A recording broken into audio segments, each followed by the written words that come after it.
Apenas hace un par de semanas me enteré de la destrucción de los cuerpos que estaban en estado de criogenia. Algunas veces usted, no sé si ha escuchado la palabra criogenia. La criogenia aparece por allá por primera vez en la literatura en 1962 a través de un científico matemático llamado Robert Ettinger, creo que es el nombre de él, donde él propone la idea de que era necesario congelar los cuerpos para que al paso del tiempo o con el paso del tiempo, cuando la tecnología fuese avanzando, pudieran restaurar, es decir, volver a la vida los cuerpos que habían muerto. Sí, una quimera, una utopía, como usted lo llame, pero todo esto es fruto de la mente no regenerada, que cree que la muerte es algo así como apagar un switch y volverlo a encender. No, la única manera en que un cuerpo puede volver a la vida es cuando el Señor Jesucristo lo llama a la vida. Como llamó a Lázaro, ¿se acuerdan? Juan capítulo 11. Señor Jesucristo puesto en pie delante de la tumba, ordenó rodar la piedra y dando voces dentro, le dijo, Lázaro, ven fuera. Y aquel hombre, con sus coberturas mortales, se levantó de entre los muertos y el Señor dijo, desatadle, denle comida y demás. Solo el Cristo de la gloria tiene todo el poder para llamar a la vida lo que se ha perdido. Pero el contraste entre el hombre en el ateo que trata de encontrarse con la vida y el creyente es un contraste enorme al cual no puede comprender. Nuestra quinta parte de el gran sermón que estamos llevando sobre Primera los Corintios 15, que se llama El lugar de la resurrección en el Evangelio, va a tener hoy como base bíblica los versículos comprendidos, Primera los Corintios 15, entre el versículo 35 y el 44. Esa va a ser nuestra base bíblica de hoy. Voy a leerlo en, en Biblia Reina Valera. Por favor, acompáñenme en la lectura. Dice, pero dirá alguno, ¿cómo resucitarán los muertos? ¿Con qué cuerpo vendrán? Necio, lo que tú siembras no se vivifica si no muere antes. Y lo que siembras no es el cuerpo que ha de salir, sino el grano desnudo, ya sea de trigo o de otro grano. Pero Dios le da el cuerpo como Él quiso y a cada semilla su propio cuerpo. No toda carne es la misma carne, sino que una carne es la de los hombres, otra carne la de las bestias, otra la de los peces y otra la de las aves. Y hay cuerpos celestiales y cuerpos terrenales, pero una es la gloria de los celestiales y otra la de los terrenales. Una es la gloria del sol, la otra la gloria de la luna y otra la gloria de las estrellas. Pues una estrella es diferente de otra en gloria. Así también es la resurrección de los muertos. Se siembra en corrupción, resucitará en incorrupción. Se siembra en deshonra, resucitará en gloria. Se siembra en debilidad, resucitará en poder. Se siembra cuerpo animal, resucitará cuerpo espiritual. Hay cuerpo animal y hay cuerpo espiritual. Seguramente cuando leemos este texto empezamos a hacer una serie de preguntas. ¿Quiénes están haciendo estas dos preguntas iniciales? ¿Es acaso un interlocutor imaginario de Pablo? ¿Son cristianos piadosos los que están haciendo esta pregunta? ¿Son cristianos inocentes que dicen, ¿cómo es posible que pueda haber resurrección de los muertos? En ese contexto histórico, tal vez lleno de paganismo, muchos cristianos inocentes habían llegado hasta ese lugar y estaban interesados en saber cómo era aquello de la resurrección de los muertos y cuando resucitaran, ¿con qué cuerpo vendrían los muertos? Pero el problema es que no es una pregunta inocente y no están preguntando personas que apenas están empezando en la fe. Lo sabemos por la respuesta como empieza a darla Pablo con una fuerte palabra, necio, sin sentido. No sabes lo que estás preguntando. Estas dos preguntas son dos preguntas que tienen una profundidad bastante fuerte y en el resto del pasaje Pablo va a empezar a responderlas. La primera de las preguntas es un cuestionamiento directo, escéptico, ateo, que está preguntando si acaso podría haber resurrección de los muertos, si esto era posible. Es decir, se estaba desconociendo el poder de Dios de llamar nuevamente a la vida a aquellos que habían muerto. Y en segundo lugar, ¿cómo resucitarían de entre los muertos? Tengo tres eh, títulos que tocar dentro del sermón de hoy. El primero es la resurrección, pero vista desde el cuerpo, propiamente dicha, el cuerpo humano, la resurrección desde esta perspectiva, que vamos a ir desde el versículo 35 hasta el 38, pero luego vamos a ver la transformación en la resurrección, desde el versículo 39 hasta el 41, y finalmente vamos a ver la gloria o la glorificación en la resurrección. Tres aspectos a considerar. Ahora, quiero ir con mucho cuidado acá, porque seguramente no es solamente la doctrina de la resurrección y dónde ubicamos la doctrina de la resurrección en la teología de las últimas cosas o lo que conocemos como escatología. ¿Dónde lo ubicamos? ¿Lo ubicamos en la escatología individual o personal?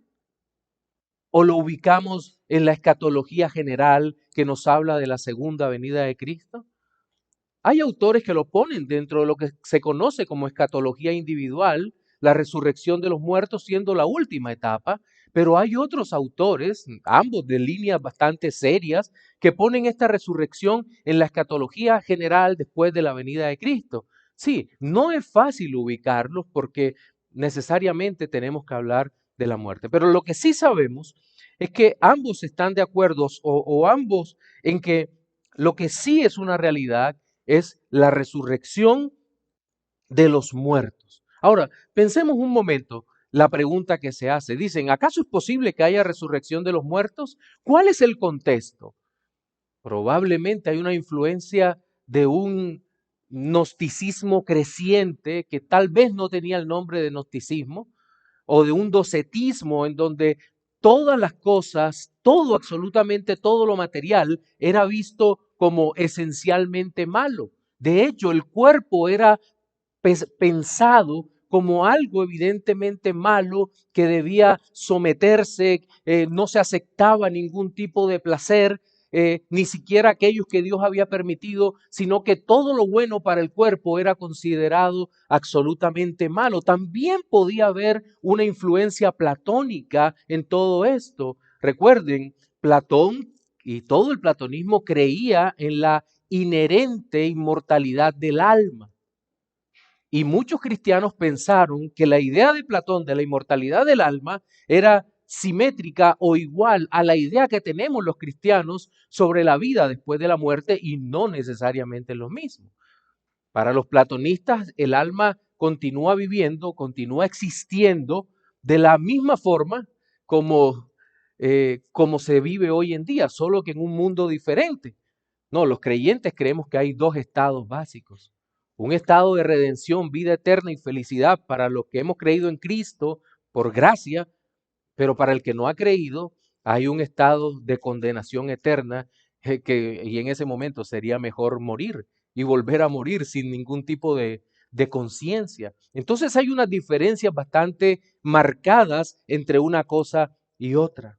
Pero veamos las respuestas que el apóstol Pablo le da a estos escépticos. Primero dice, necio, lo que tú siembras no se vivifica si no muere antes. Y esto es una afirmación bastante seria que les está diciendo. Les está diciendo, tú estás pensando en una forma de resurrección que Dios no habla, que Dios no dice, a la cual Dios no se está refiriendo. Y en este momento el apóstol les hace una explicación o hace una explicación para todos los cristianos sobre cuál es el tipo de cambio que hay en el cuerpo. Pero todo eso lo hace teniendo en mente el concepto de la muerte, la muerte. Ahora, antes de seguir adelante, yo quiero que pensemos un momento cómo enfocaba el mundo, o cómo enfoca mejor hoy en día el mundo la muerte. Solo pensemos en tres ideas básicas tomadas de la filosofía. Una idea existencialista, inicialmente. El existencialista es un poco más realista y va a entender la muerte como la gran frustración, va a entender que cada paso que damos, por jóvenes que seamos, por viejos, la muerte siempre va a estar detrás de nosotros. Vamos a hacer una personificación.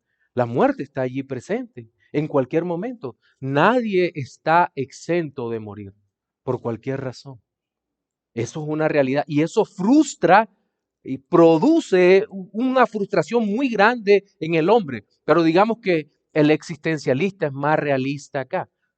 Pero los positivistas podemos llamar, y los materialistas en cambio tratan de ocultar la muerte a través de eufemismos. El positivista tal vez hará algún tipo de referencia a la muerte como, bueno, es un proceso natural. Todo lo que muere debe morir. Eso no consuela a nadie.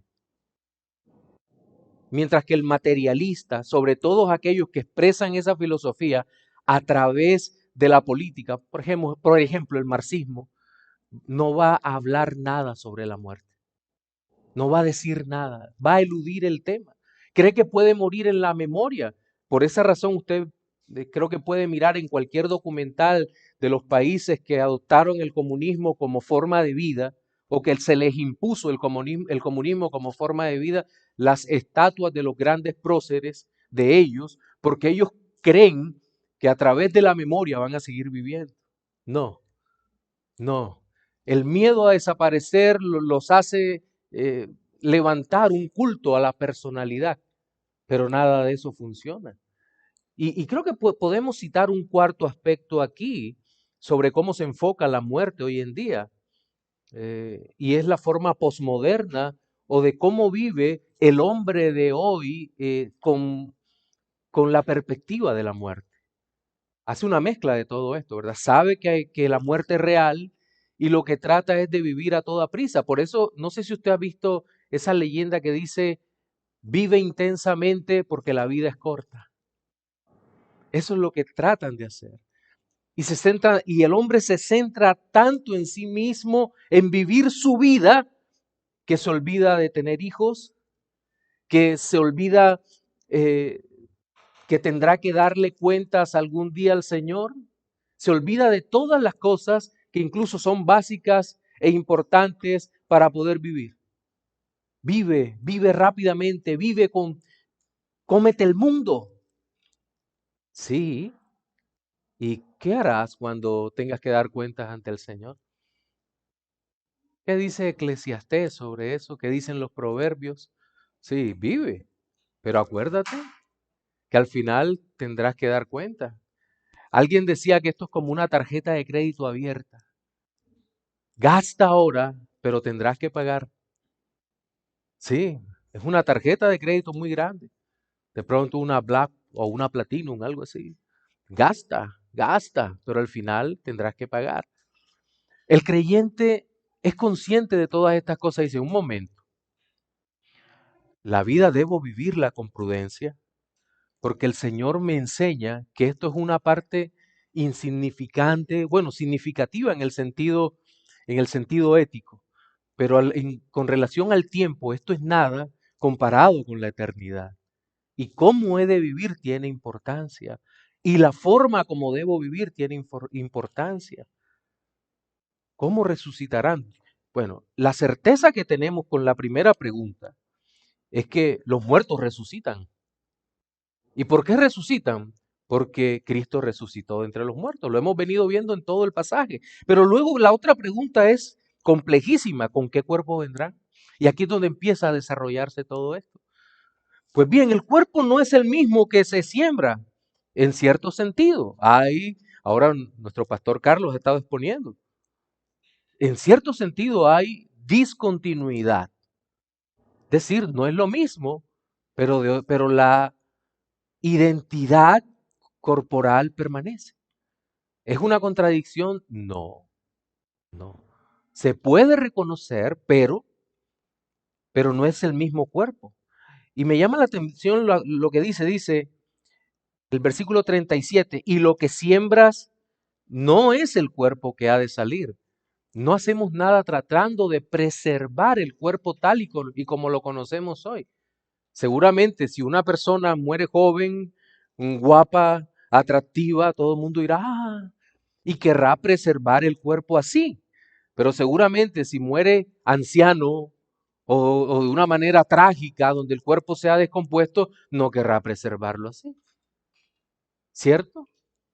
No. Entonces no es lo mismo que se siembra en ese sentido, sino que la explicación que da es, sino el grano desnudo, ya sea de trigo o de otro grano. Yo estaba tratando como de encontrar un ejemplo en el trigo y en el grano, pero después me acordé que aquí en Colombia trigo y grano así como que no, ¿verdad? Entonces dije, bueno, acudamos a los ejemplos más comunes. Pensemos en una planta de mango y en una semilla de mango o de ciruela acá en nuestra costa. Cuando usted toma la semilla de mango, lo que queda es algo, y si lo agarra alguien que sea adicto al mango, seguramente va a quedar eso totalmente blanco, acabado. Pero ¿qué pasa si usted siembra esa semilla? Usted la ve, dice, wow, esto lo devoró el monstruo come mango. Y usted va y siembra esa semilla allí, y usted no puede saber cómo va a ser el árbol que va a salir de la semilla de mango. Usted sabe que va a salir un árbol de mango, pero no sabe cuántas ramas va a tener, si las hojas, si va a ser más alto que otros o más bajo, cuántos mangos va a dar, cuántas cosechas va a dar. Sí, usted simplemente, bueno, el que la siembra, lo siembra allí, luego sale un tallo y posteriormente le caen algunas lluvias, un poco de agua y uno pasa y al tiempo ya está más grande que uno y finalmente termina dando cosechas de mango y uno dice, wow, ¿cómo creció? ¿Se parece en algo el árbol a la semilla? Muy poco, ¿verdad? Pero tiene la identidad de ese mango. Entonces, lo que Pablo nos está mostrando acá es que sí, el cuerpo que va a la tierra va a mantener algunas características, como nos los explicaban ahora, pero no es el mismo cuerpo por muchas razones. Ahora, seguramente había objeciones muy fuertes de los escépticos en esta parte cuando decían, pero ¿cómo es posible que un cuerpo resucite si fue totalmente destrozado? Algunos comentaristas lo presentan de una manera bastante gráfica. Dice, ¿qué pasa si el cuerpo es totalmente desintegrado en un incendio, si no pueden identificarlo? Y yo me ponía a pensar, ¿qué pasa con los que murieron, por ejemplo, en la primera y segunda, en la Segunda Guerra Mundial con la bomba atómica en Hiroshima, la primera y la segunda en Nagasaki? Los que estuvieron donde, bueno, las bombas atómicas no caen al suelo, explotan a una distancia alta del piso para producir más impacto. ¿Qué pasó con los que estaban más cerca de la bomba, que fueron totalmente deshechos sus cuerpos? ¿Cómo serán reconstruidos? O pensemos otro escenario menos trágico. Un pescador es devorado por una serie de tiburones y luego esos tiburones mueren y son devorados por otros. ¿Qué pasó? ¿Dónde están los rastros del cuerpo? ¿Cómo van a aparecer? Estas respuestas no las tenemos. Pero lo que sí sabemos es que resucitarán. Sí. Yo no puedo poner a decir, no, es que Dios puede hacer de lo que queda del ADN una copia, un clon exacto, pero sin pecado. No, no. Eso es especulación. Eh, Explicado en un lenguaje teológico costeño, carreta. Entonces, no sabemos lo que va, pero sí sabemos que Dios lo hará. En Apocalipsis dice que el mar devolvió a los muertos. Sí. ¿Por qué? Dios es poderoso para hacerlo. Pero ¿qué pasa? Pero Dios le da el cuerpo como Él quiso y cada semilla su propio cuerpo.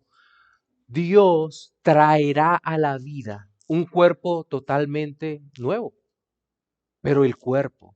Se requiere del cuerpo para que la resurrección sea completa. Ahora, aquí se está hablando de la resurrección de creyentes. Recuérdenlo.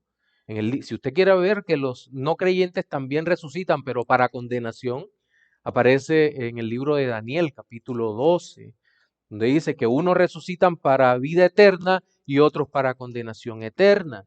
Dios, el Dios Todopoderoso, nos levantará a los creyentes. Es necesario el cuerpo para la resurrección. Ahora, ¿está hablando esto sobre el estado intermedio? No, está hablando de la resurrección. Para el estado intermedio seguramente necesitamos otros textos, pero Pablo aquí está respondiendo es sobre la resurrección. No está diciendo aquí que no hay estado intermedio o que no hay conciencia después de la muerte. No, no, creemos y confesamos que el creyente después de morir, el alma pasa a ser consolada inmediatamente por el Señor. Pero un día alma y cuerpo se van a unir de nuevo en la resurrección de los muertos. Entonces hasta ahí vemos lo corporal. Pero hay un segundo aspecto que tiene que ver con la transformación de todo este cuerpo. A partir del versículo 39 dice, no toda carne es la misma carne, sino que una carne es la de los hombres, otra carne es la de las bestias, otra la de los peces y otra la de las aves. Y hay cuerpos celestiales y cuerpos terrenales, pero una es la gloria de los celestiales y otra la de los terrenales. Esta parte va hasta el 41, pero vamos a detenernos aquí, porque se está hablando en orden inverso a la creación. ¿Se da cuenta? Una es la carne de los hombres, el hombre es puesto como administrador, como corona de la creación, como un virrey en Edén, pero debajo de él Dios ha puesto las bestias, los peces, las aves, etcétera. Pero el hombre es puesto con la dignidad que Dios le ha dado. ¿Y esa dignidad dónde está? ¿En el cuerpo o en el alma? Si preguntásemos dentro del evangelismo actual o el evangelicalismo actual mejor, en donde se tiene muy poca diferencia entre el gnosticismo antiguo y el cristianismo, seguramente van a decir, no, la dignidad de Dios está única y exclusivamente en el alma. No dice, no, no, no, un momento, Cristo se hizo hombre, se hizo hombre. Entonces, la dignidad, sí, tenemos un alma que trasciende, un alma que tiene contacto con Dios, el deseo, la espiritualidad que ha sido comunicada a nosotros, pero el cuerpo es digno. Y no nos cansamos de decir, como decían los padres, lo que Cristo asumió, eso redimió. Por lo tanto, el cuerpo es digno. Pero este cuerpo, así como está ahora, no es apto para la vida eterna, para la presencia misma de Dios. De tal manera que nuestro cuerpo, aunque es templo del Espíritu Santo, necesita ser transformado. Y por esa razón, creo que el apóstol lo pone en un punto más alto que los animales y demás. Ahora, no sé si usted se habrá acordado de cómo se enfocan hoy la vida de los animales y la vida de los hombres. Nos ponen iguales. Ya no es solo, ya no es solo Aristóteles en su clasificación física de las cosas, sino que el, el hombre trata hoy de poner en el mismo plano de existencia a hombres y bestias.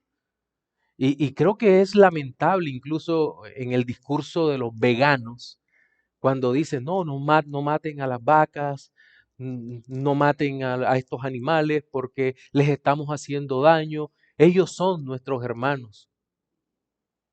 Yo lo siento, pero que yo sepa no tengo cara de animal. Dios nos hizo dignos, nos hizo racionales, Sí, y no le voy a pedir disculpa a los veganos. Si se quieren molestar, problema de ellos. Pero somos superiores porque Dios nos hizo a su imagen. Los animales están por debajo nuestro, los animales.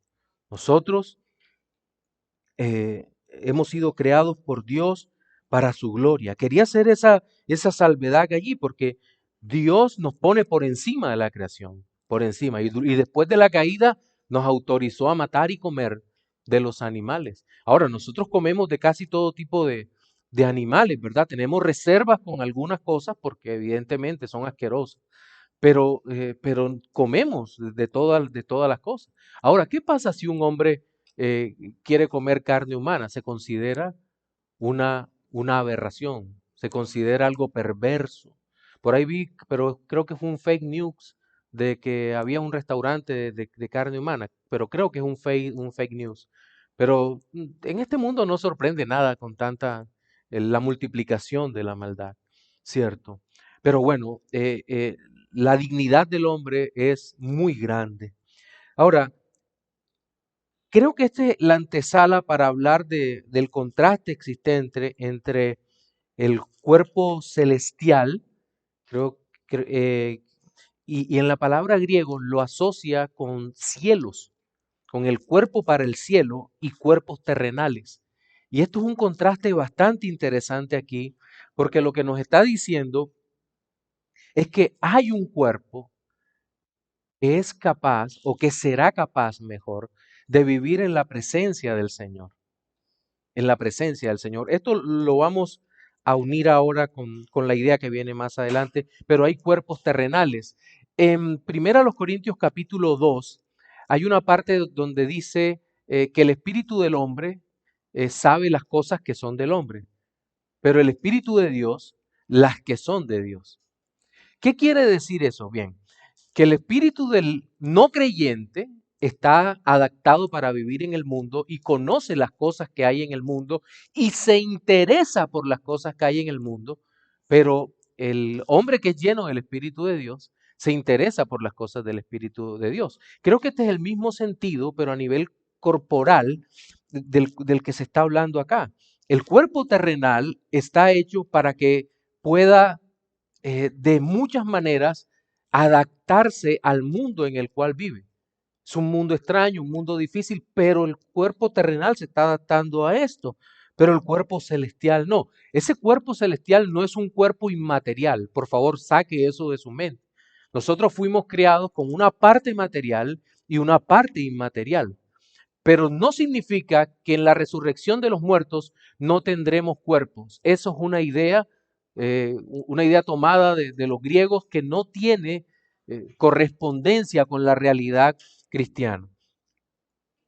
Entonces, y por esa razón dice, una es la gloria de los celestiales, es decir, los que buscan la gloria de Dios, y otra la gloria de los terrenales, de los que buscan la gloria terrena. Y creo que el versículo 41 nos va a ayudar a entender a nivel de, nuevamente, con los contrastes a lo que se está refiriendo Pablo. Pablo luego dice, mire cómo va progresando todo esto. Dice, una es la gloria del sol, una la gloria de la luna y otra la gloria de las estrellas, pues una estrella es diferente de otra en gloria.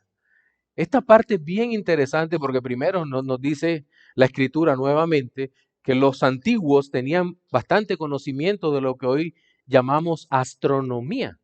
Es decir, ellos sabían que la luna no era una generadora de luz, sino que la luz venía del sol, la luna lo reflejaba y las estrellas. Tenían claro que había diferencias entre las estrellas. Seguramente no tendrían los nombres que tienen hoy en día, pero sabían que había una diferencia entre una estrella y otra.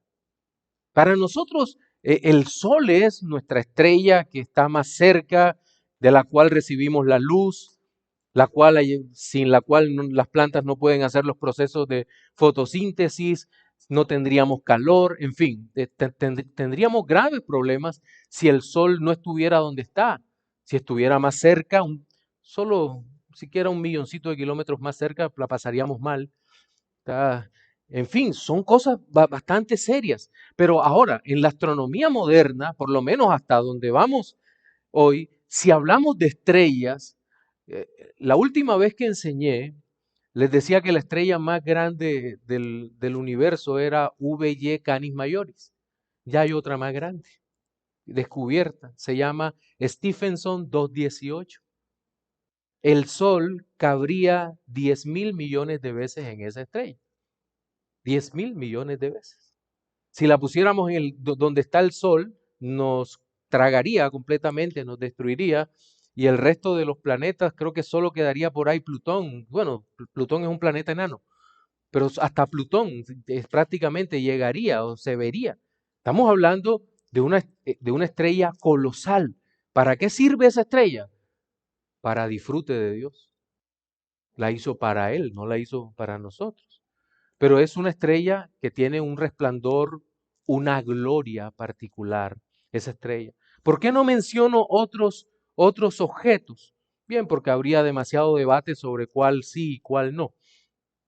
Pero las estrellas son diferentes en tamaño, en gloria. Dios las creó todas para su propia gloria. Ahora, tenga en mente la imagen de esa estrella. 10.000 millones de soles caben allí. ¿Qué pasaría si estuviéramos cerca? Simplemente en un segundo nos quemamos, todos. No habría ninguna esperanza. Y eso es las estrellas. Ahora piense en esto. ¿Qué será mayor? ¿La luz, el fuego, el calor de una de estas estrellas o la gloria de Dios? Seguramente la gloria de Dios. Y nuestro cuerpo mortal no podría vivir delante de Dios porque el terror que produce esa gloria de Dios es más grande que el terror que producen estas estrellas. En Éxodo capítulo 20, al momento en que Dios le entrega la revelación a Moisés, y fue solamente una manifestación de gloria adecuada para el pueblo en ese momento, los que estaban llegando a la montaña escuchaban el sonido de la trompeta, los truenos, veían el fuego, y cada vez que Dios hablaba con Moisés, era tanto el terror que sentían por la santidad, por la gloria del Dios vivo, que no se atrevieron a subir, sino que le dijeron: Moisés, ¿sabes qué? Ve tú y nos dices lo que Dios te diga. Pero nosotros allá no subimos. La gloria de Dios. Solo una manifestación adecuada para hombres pecadores. Pero ¿cómo será la gloria de Dios en la eternidad? Cuando el Dios Todopoderoso se manifieste a su creación redimida, a los hombres redimidos por Cristo, resucitados de entre los muertos con cuerpos nuevos. ¿Cuán grande será esa gloria? Solo podremos vivir en esa gloria con un cuerpo celestial, con un cuerpo transformado para vivir en la gloria de Dios, para poder, abro comillas, soportar la santidad, la presencia gloriosa del Dios Todopoderoso. Un cuerpo. Y aquí es donde parte nuestro tercero y último punto. Y es que el cuerpo será adaptado para la glorificación. O es un cuerpo glorificado para vivir la gloria de Dios. Miren, a partir del versículo 42 dice: así también es la resurrección de los muertos. Y aquí empieza a dar unas características en las cuales me llama la atención las características del cuerpo glorificado. Yo no voy a entrar en los estudios tan serios y tan bien hechos que han hecho tantos teólogos, incluso como nuestro pastor Carlos nos explicaba hoy, de si Cristo entró, se puso en medio, se teletransportó, o si no lo hizo. No, yo creo que el texto está demasiado abierto para saber si Cristo se teletransportó, o si Cristo desapareció, o si Cristo voló cuando ascendió. No voy a entrar en eso. Ahora, en el mejor de los casos, que Cristo lo haya hecho, que en la ascensión, que creo que sí voló, o cuando entró al lugar cerrado. Eh, si Cristo lo hizo, no significa que nosotros en la gloria vayamos a hacerlo. ¿Por qué? ¿Acaso no dice que seremos semejantes a Él en la resurrección? Sí, pero ¿en qué sentido? Un momento. Cristo es verdadero hombre, pero Cristo es Dios. Cristo es Dios. Entonces, no sabemos eh, si podemos simplemente juzgar eh, por su humanidad glorificada a esto, si esto cabe aquí, no lo sabemos. Pero ¿qué podemos saber del estado de gloria de la resurrección? Bien, creo que el versículo 42 en adelante nos expresa lo que la Biblia quiere que sepamos sobre esto. Dice, se siembra en corrupción.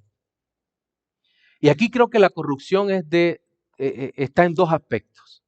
Primero, la corrupción obvia del cuerpo. Cuando una persona muere, necesariamente empieza el proceso de descomposición. De hecho, insisto, hace poco los cadáveres que habían sido congelados en criogenia aparecieron descompuestos. Qué frustrante, ¿verdad? Para el que pagó unas cantidades enormes para que mantuvieran su cuerpo allí para ser vuelto a la vida después. Descompuestos. Corrupción. Corrupción. Corrupción del cuerpo. Pero creo que también aquí la corrupción tiene un sentido integral y es la corrupción por el pecado que afecta a todas las áreas de la vida. Se siembra en corrupción, resucitará en incorrupción. El cuerpo humano, resucitado por Cristo, de los creyentes, ya no verán corrupción. Ya no pueden ver corrupción. ¿Por qué? Porque viven para siempre. No hay presencia de pecado en la vida. Todo ha salido de su cuerpo mortal y ahora tiene un cuerpo inmortal. Se siembra en deshonra, resucitará en gloria. No hay nada más deshonroso en el sentido de la muerte. Casi nunca, y esto es algo muy terrible cuando uno lo ve, casi nunca las personas se parecen cuando están en su caja fúnebre a lo que eran. Casi nunca guardan mucha correspondencia. Y cada uno de nosotros tiene una sensación de, aunque haya sido alguien muy amado, de no, eso no está bien. Aquí falta la vida. Claro, falta la vida completamente. Esto es deshonroso a la muerte. Por mucho, como dice Trenchard, por mucho que se dibuje la cara, por mucho que se pinte o que trate de hacer que la persona se vea bien, es algo bastante deshonroso, aunque se ponga una postura para que sea menos aterradora la muerte. Se siembra en deshonra, pero mire cómo es la resurrección en Cristo, en gloria, en gloria. Ahora, seguramente todos tenemos esa pregunta de, pastor, ¿con qué edad vamos a resucitar? ¿De qué manera nos vamos a ver? La Biblia no dice, la Biblia solo dice en gloria. El griego utiliza la palabra doxa y me impresiona que utilice el doxa para algo que no se refiere a la gloria misma de Dios, sino que habla de un cuerpo que resucita en doxa, en gloria. No es la gloria de Dios, pero el cuerpo que resucita por la obra de Cristo es para la gloria de Dios. Ahora, dentro de los atributos del Dios vivo, dentro de lo que nosotros estudiamos como atributo, lo que Dios es, hay un atributo poco estudiado. ¿Sabe cuál es? La belleza. La belleza de Dios es absoluta. Por eso sabemos que lo bello es bello. Lastimosamente vivimos en una sociedad grotesca en donde nos dice que una persona con el labio perforado por acá y 4 cosas en la oreja, eso es bonito. Bueno, creo que el alma se adapta a ese tipo de basuras, ¿no? Pero lo que es bello porque Dios lo hace bello. Y Dios en la resurrección de los muertos, a todos los creyentes, estoy convencido que los hará o nos hará extraordinariamente bellos para su gloria. para su gloria, para su honra, para poder adorar en su presencia, para adorar al Dios que es santo, que es bello, gloria en todo, y no solo en la belleza, sino en todo. Se siembra en debilidad, pero resucitará en poder. Nuestros cuerpos humanos se van haciendo cada vez más débiles cuando van pasando los años. Y uno mismo trata de engañarse. A veces cuando, cuando uno trota, por ejemplo, tiene la práctica de algún deporte, en el caso mío es atletismo, y termino 10 kilómetros y miro 1 hora 5. Digo, no, la próxima semana tal vez pueda bajar el tiempo. Semana. No me puedo levantar en 2 días. ¿Por qué? Porque el cuerpo va perdiendo la fuerza, va perdiendo la capacidad. No, nos vamos poniendo viejos, perdemos, nos debilitamos. Pero también el pecado produce debilidad, nos hacemos ancianos, se nos cae el pelo, nos salen las canas. ¡Ay, qué bonitas se ven las canas! ¿Sí? Se pierde la elastina, tantas cosas, nos vamos haciendo viejos. ¡Ay, ya no puedo bajar la pancita con la facilidad que lo hacía antes! Sí, el metabolismo se vuelve lento. Nos debilitamos totalmente y así morimos en debilidad. Pero, resucitaremos en poder. El poder de una vida que no tiene fin, de una vida sin límites. El poder para adorar a Cristo con toda integridad, sin presencia del pecado, cada día más fuertes, cada día viviendo para la gloria de Dios, en un crecimiento continuo en la perfección. Nuestra verdadera esencia de gloria en gloria y de victoria en victoria es en este tiempo en los cielos. Se resucitará en poder. Se siembra cuerpo animal. Bien, pero allí la palabra es soma eh, psúquicos, creo que habla de alma, cuerpo de alma, es lo que dicen. Y el cuerpo del cual se ha estado hablando, del cuerpo terrenal, pero la resurrección es en el cuerpo espiritual. Pero es un cuerpo, insisto, el cuerpo adaptado para vivir en los cielos, en la presencia de Dios. Perdón, hay un error acá en mí. No es vivir en los cielos, vivir en la nueva vida. Vivir en la nueva vida eh, para gloria de Dios. Un cuerpo espiritual, un cuerpo que puede estar en presencia de Cristo, que puede vivir en presencia de Cristo.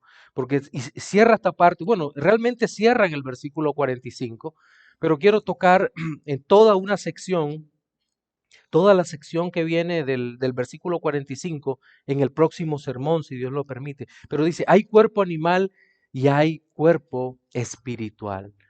Nuestros cuerpos, cuerpos celestiales, cuerpos espirituales, cuerpos gloriosos. Amados, esa es la esperanza que nosotros tenemos como hijos de Dios. Y quiero hacer 2 aplicaciones solamente al final de este sermón. Y la primera, obviamente, es para los no creyentes. Y decirle, amigo, no tienes esperanza en este mundo. Los años de tu juventud son pocos y los de la vejez parecen más y son malos. Rápidamente nos debilitamos, los días pasan, en un abrir y cerrar de ojos somos jóvenes de 20 años, lozanos y bellos, y con un abrir y cerrar de ojos estamos llenos de debilidad y enfermedad. La muerte aparece y el fantasma de la parca parece estar rodeando nuestra vida. La única esperanza que tienes en esta vida y en la venidera es Cristo.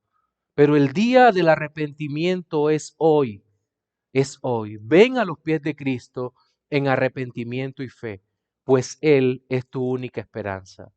Pero para los creyentes, amados hermanos en la fe, la muerte no produce el terror en nosotros que producía hace algunos años, cuando no éramos conocidos por Dios.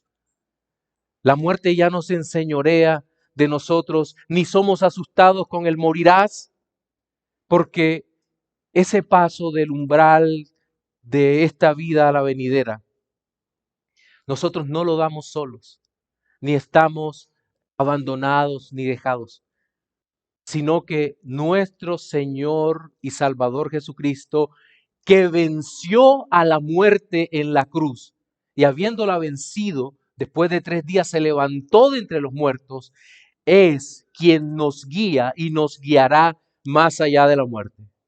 Y un día glorioso, en su segunda venida, si estamos en la tumba, escucharemos la voz del Rey que dice: míos, amados, iglesia mía, levantaos de la tumba y recibidme. Y en ese momento nos levantaremos todos como un pueblo, adorando al Rey, dándole gloria, y viviremos con Cristo para siempre, con cuerpos glorificados, para gloria de Dios Padre. Amén.